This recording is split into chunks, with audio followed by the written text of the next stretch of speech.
Okay, this is problem 6.154. It's on page 360. The action of a backhoe bucket is controlled by the 3 hydraulic cylinders shown. Determine the force exerted by each cylinder in supporting the 3,000 pound load shown. I won't draw all of the dimensions because there are quite a few. I will draw a general layout of the various points that are important in the components. Let's see. Let's start with points A and K, which are both on ground. I'll take the backhoe to be ground. When I say ground, I don't mean the surface of the earth. I mean a reference link or a reference component of the something not moving or not, well, nothing's accelerated in this class, but you get the idea. So then I'll draw the various linkages make up this system. Point B is somewhere over here, and there's a hydraulic cylinder. Let's just do something like that to point B. So A is pivoted on ground, so is K. And then there is a little bump added to the top of this link where pin C is located, so that we can have another hydraulic cylinder.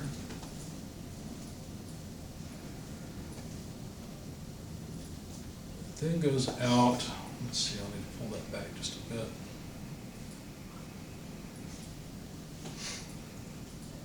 Now, let me explain what I'm doing here at the end. Maybe I should go ahead and draw the whole thing. In fact, I think I will, but let me explain what I've done. To indicate that the link on this side and this side is all one piece, I've attached something around it. Okay. Otherwise, interpreting this, you'd interpret this as one link and the other part as one link. Okay. So that's something that's pretty common when you're making a skeleton diagram. But anyway, I'll just go ahead and draw the shape of the link instead, because I'll need a little bit of material to continue this drawing and make any sense of it. There we go. So in your figure in the book, this is D, this is J, and the bucket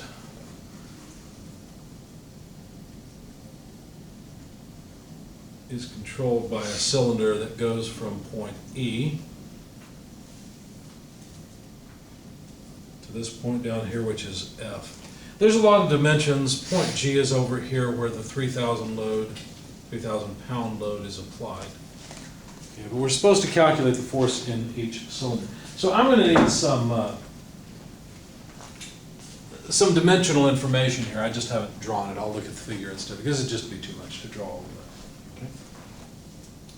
How do you think we should begin? Well, we always begin with a free body diagram, but which free body diagram, right? There's a lot of potential here. I would suggest starting out at the end and working your way back, because if you do that, you should be able to quickly get the force in EF. Looks like that's a broken hydraulic cylinder to me, but oh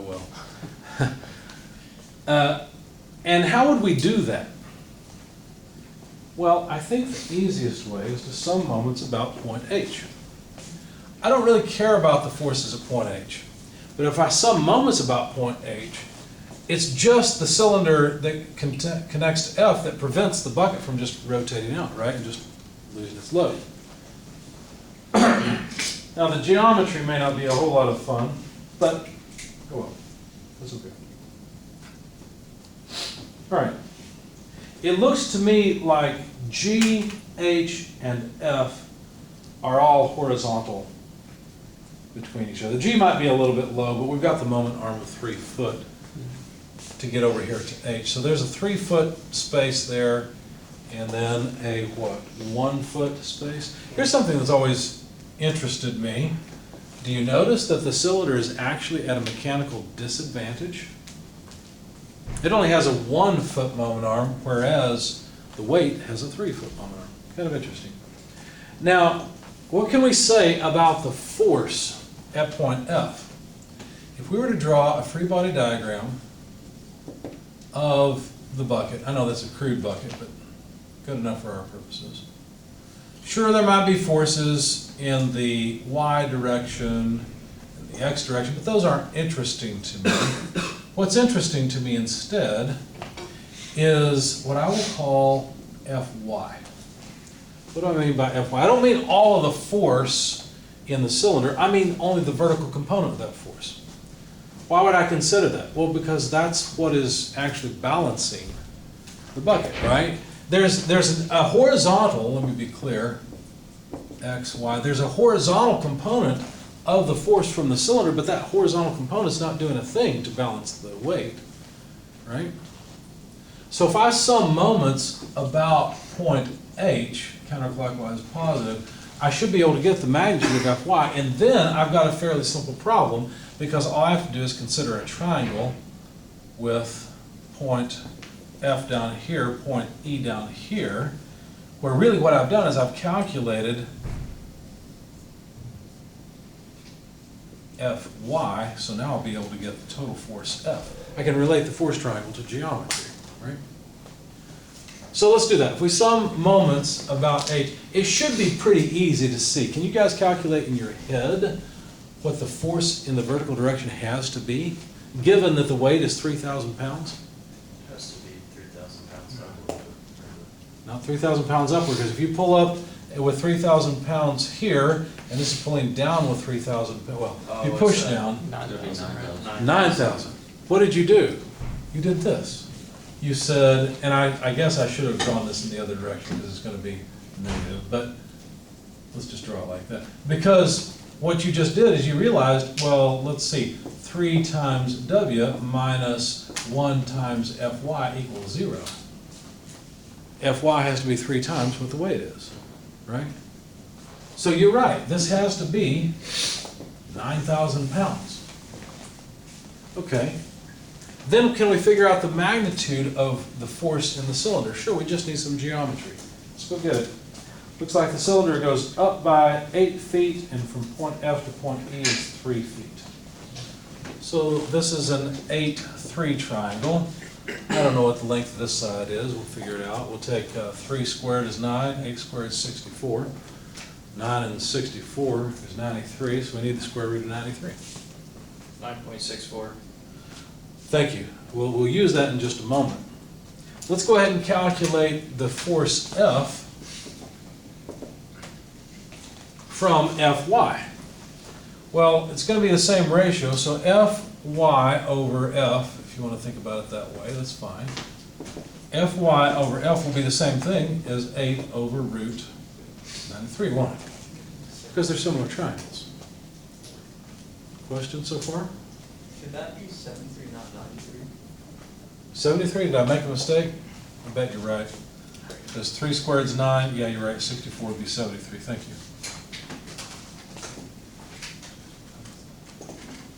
You're right. So, the force F would be just Fy times 8 over root 73. So that's just 9,000 pounds times 8 over root 73. All right, so tell me if you would, how much is the force in this cylinder? Just for fun, we'll call this cylinder 1, cylinder 2, and cylinder 3. We'll just note that in cylinder 1, the force is, however much you tell me. 8,430.9. Can't be, it's got to be more. I must have solved this incorrectly. I think 8 root 73. you times Fy over instead of I think you're right. Yeah, I should have written root 73 over 8. I'm making all kinds of mistakes today, aren't I? 73 over 8. There we go. Try one more time. Should be 9,000 some odd.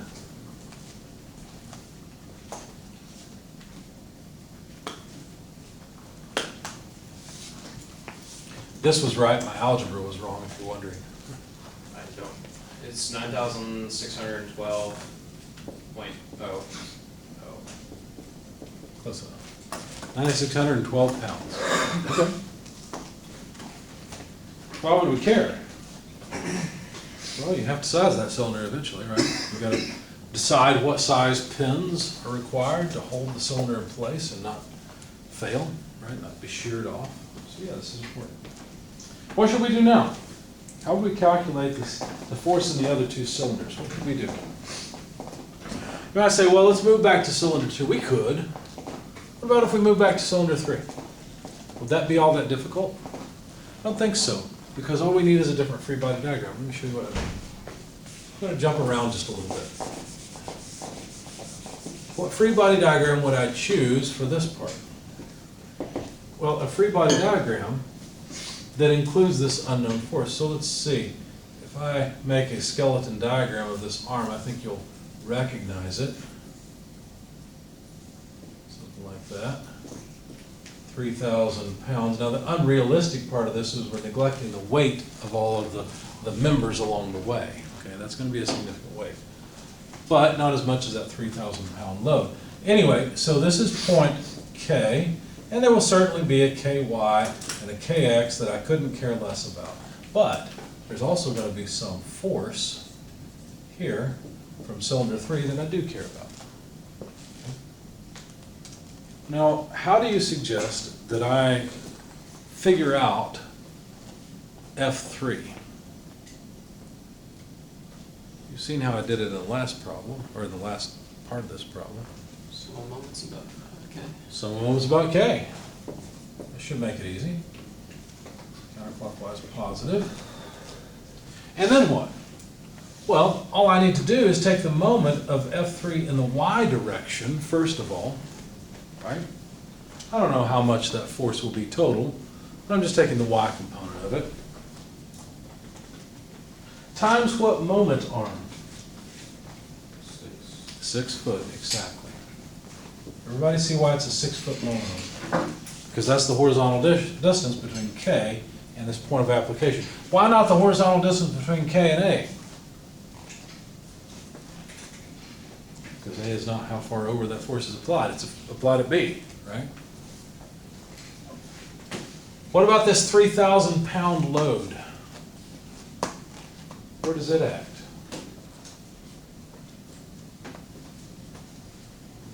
That's a little bit more of a trick, isn't it? Let's see. Looks like we're going to have to step back from G all the way to F. That's 4 foot out. Step back 8 foot from that, so it looks like it's 4 foot between D and G horizontally. Plus 8 is 12 to get to C. Plus 4 is 16 to get to B. So I think there's a 16 foot moment arm. If you guys agree or disagree, probably better double check me with the way my math has been going today. But I believe that's a 16 foot dimension. Does that make sense to everybody? Are we going back to B, all the way back to B? All the way back to, we should be going to K, you're right. See what I told you? My brain's not working right. So let's try plus 6. Is that plus 6? Yeah, plus 6.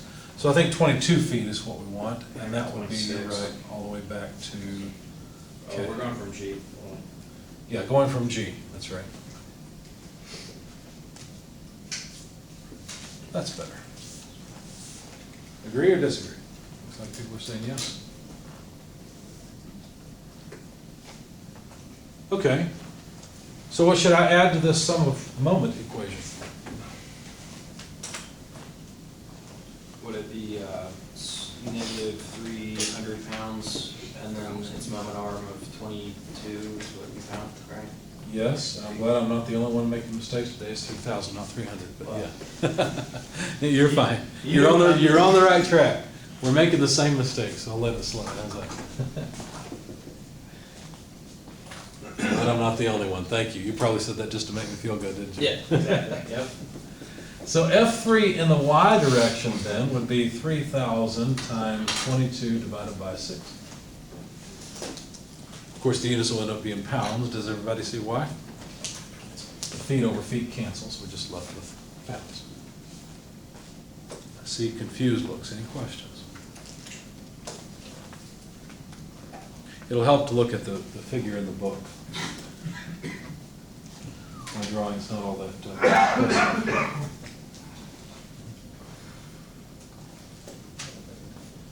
All right? Anyone have a number? 11,000? I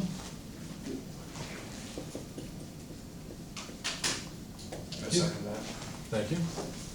Now are we going to figure out the total magnitude of F3? Because that's what the cylinder cares about, right? Let's call this F1, F3, and we'll get an F2 here in just a minute.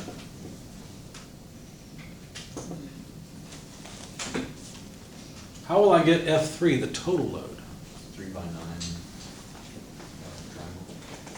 You're probably way ahead of me. I think you're right. Yep, sure is. It's a 3 by 9 triangle, isn't it? So what you just pointed out is that the geometry triangle between A and B, a right triangle, has a 3 foot by 9 foot dimension. Okay? So 3 foot over, 9 foot up to get from A to B. And therefore, this side, let me try again. 9 times 9 is 81. 81 plus 9 is 90, right? So square root of 90 should be this side. 9.486. Okay. We'll use that again in just a second, but I would rather set it up like I did before. And say, well, F3y forms a similar triangle with F3 to this geometry. So help me write this out. By the way, F3 would be this side. F3 over F3y is equal to what?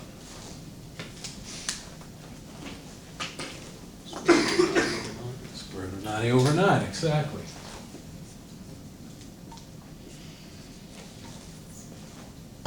So, F3 is F3y root 90 by 9. So somebody tell me what this comes out to, and I'll write it down for F3. Don't forget we've got F3y is 11,000 pounds. 1.05. 1.05? I think you just took root 90 over 9. Oh, you said and multiply it. Yeah, multiplied by 11,000. Can I ask a Yeah, question? certainly. On MK, does the F3 have also a, I guess, would the F3X have a moment around K2? MK, Like whenever you did the F3Y 6 feet minus 2,000, would F3 have an X component there that would have a moment around K? oh, you're right, I missed that, didn't I? You're right, I messed up. Thank you for catching me. You're saying, wait a second. Really, the force is applied here. Sure, you got F3y, but you've also got F3x. I'm trying to make all, I'm just testing you guys. Believe me, I don't drink, actually. Probably think I'm drunk. Yeah, I made a mistake. You're right. Look at that. Is that going to have a positive or negative moment? Negative. It's going to have a negative moment, isn't it? So minus F3x times what moment? Wouldn't it be this? It'd be 22, wouldn't it?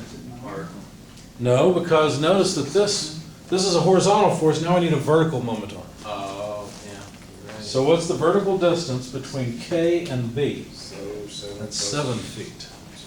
It's not plus, it's just 7 feet, isn't it? Let's double check me after my track You record. said, okay, so if we're going from B, it's 7, yeah. Right, because what we're trying to do is we're summing moments about K, so we're just interested in Yeah. horizontal vertical distances out to B. That's 7. Yep. Now, one thing that we're going to have trouble with here is we've got F3y and F3x.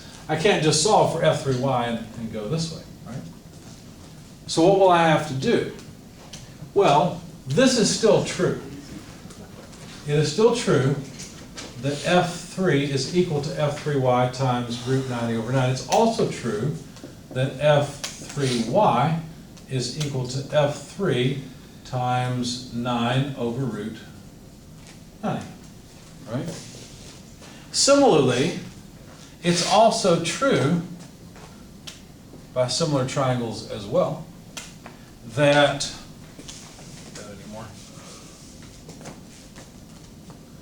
that F3x is equal to F3 multiplied by what? Move it over. F3x equals F3. What do you think? Looking at the geometry triangle, by what do I need to multiply F3, bless you, in order to get F3x?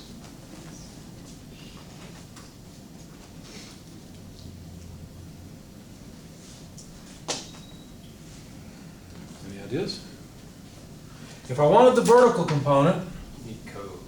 I took 9 over root 90, right? Now I want the horizontal component, so I should take 3 over root 90. So similar triangles. Okay?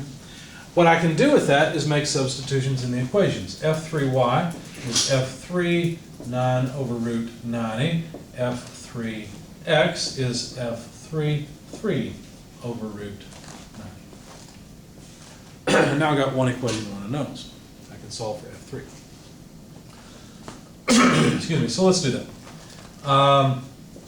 F3 times 9 over root 90 times 6, remember this is still multiplied, minus 3 over root 90 times 7. All I've done is I've combined these two terms together. Pulled out all of the multipliers and put them together. Equals this term, but on the other side. So 3,000 times 22.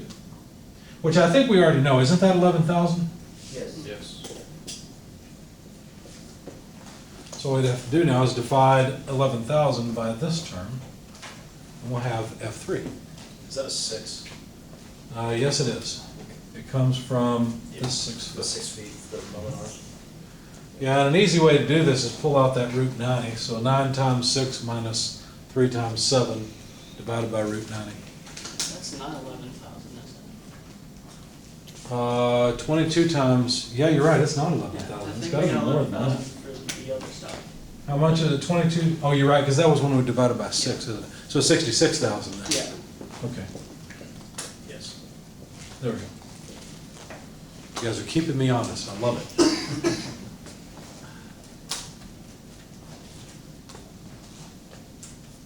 Okay. These 7s are 21, so this is 54.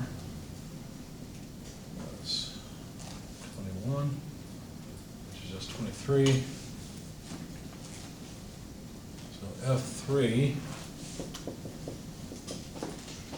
should be 66K times root 90 over 23, if I'm thinking right. That's a good question today, I still may not be.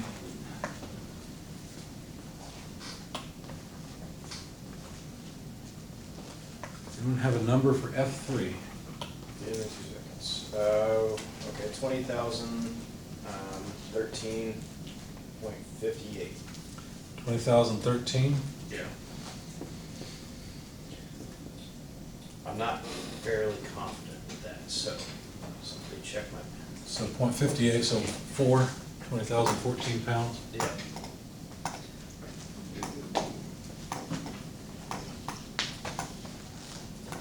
Anyone else?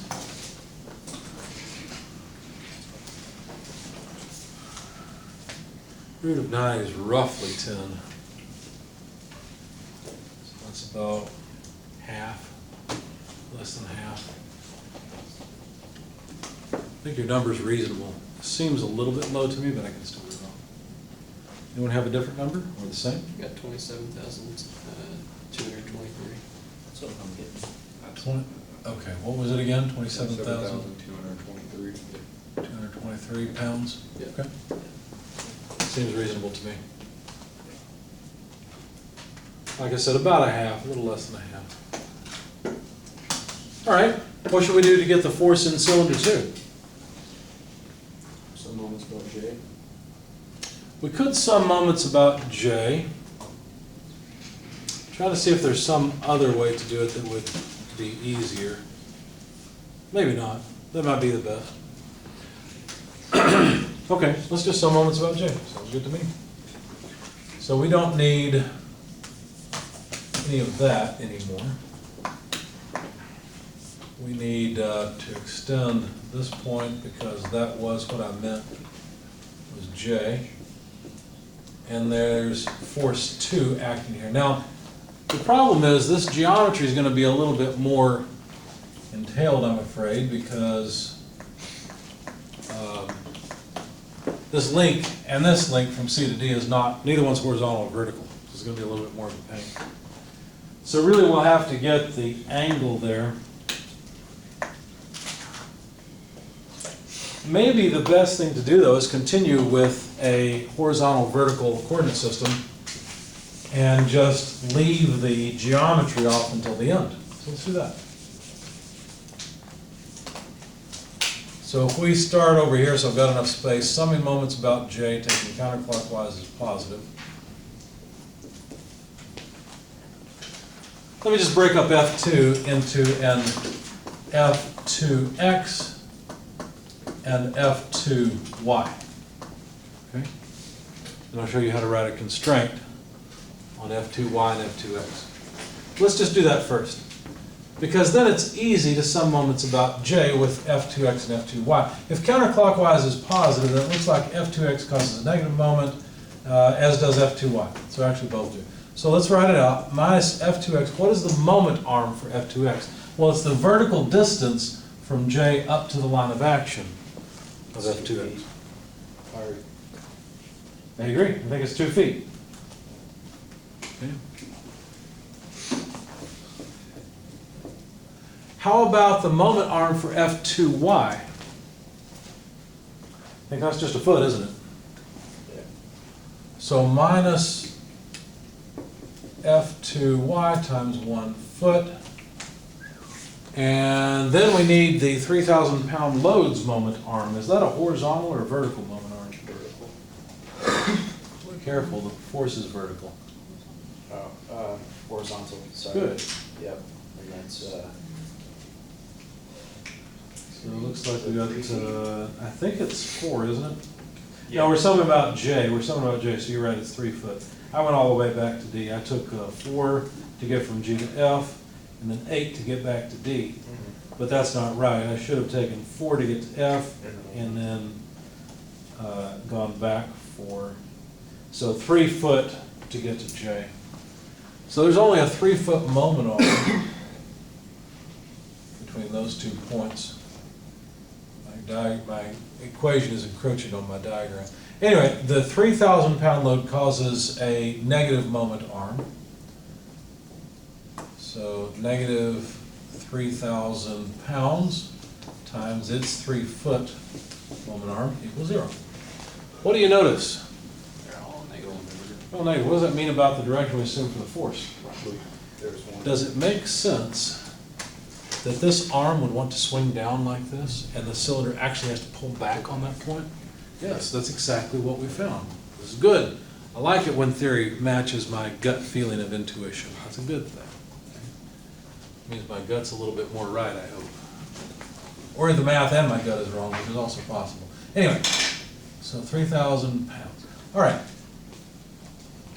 So we've got one equation, 2 unknowns. How can I relate F2x and F2y? Well, it's simple. A cylinder can only apply force along a line connecting between the 2 endpoints of the cylinder because it's a 2-force member, right? It's one of the reasons you put pins at the end, because you don't want any moment in this direction. You don't want that cylinder bent like this at all. That's bad on cylinders, okay? You don't have a cylinder for very long. So basically, the sum of F2x and F2y has to lie along that line. Let me draw it another way. F2x and F2y, since I've assumed positive directions, I'll just stick with that for the time being. Notice I haven't solved anything yet. So F2 is just the vector sum of those 2. That has to be similar to this geometric triangle, right? So if I draw that triangle down here as a similar triangle, So why couldn't we have done that to start with? maybe we could have. Might have made life easy. Maybe not. What I wanted to point out is that So far, we were lucky, right? We were able to make a simple moment equation.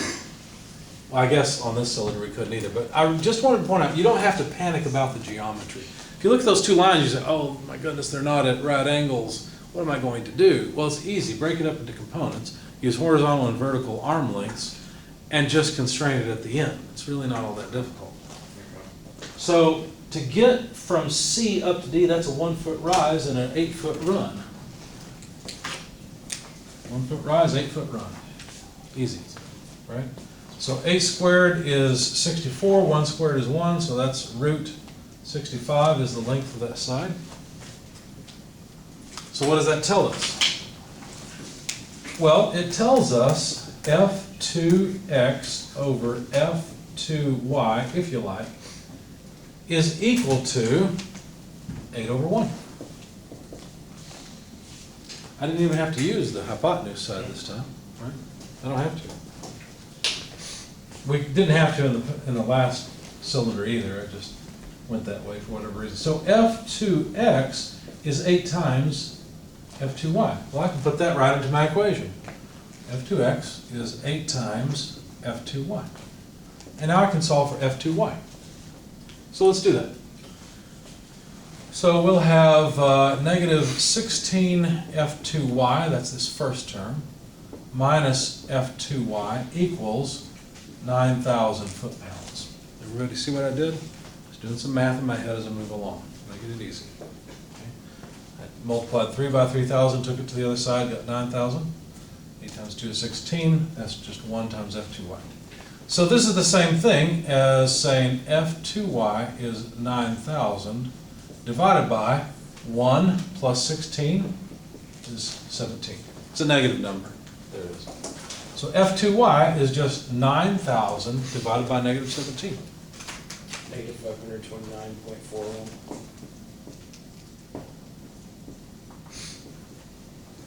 And what is F2x? 8 times that. Just multiply 8 times what you have in your calculator. Negative 4,235.29. 4235.29. Yep. And now, if I want F2, all I really have to do is take the square root of the sum of the squares. So F2 equals root F2x squared plus F2y squared. And why will I get a positive number? Well, because that's the way square roots, that's the way squares work, right? But obviously I know that F2 actually pulls back down and to the left, okay? So go ahead and do this if you would. Take 529.41 squared plus 4235.29 squared, add them together, take the square root. 28,000, 284,510. I don't think that's possible. We're going to get something fairly close to this. Hold on. 4,268.25. How much? 4,268.25 about. 4268, close enough? Yeah. 0.25 about if you round it. I just dropped the stuff after the decimal place. Sorry, I'm. No, you're fine. You're fine. I'm tired too, apparently. It's amazing how little it adds when you take a vector sum. 500 or so is almost nothing. Okay. Does that make sense? Any questions? Any comments? Anything you need clarified? Did this problem look difficult at the beginning? Does it seem a lot easier now? Yep. It's really not too bad. That's how it always goes. Yeah. Once you see how to solve the problem, you realize, oh, that really wasn't so bad. Okay.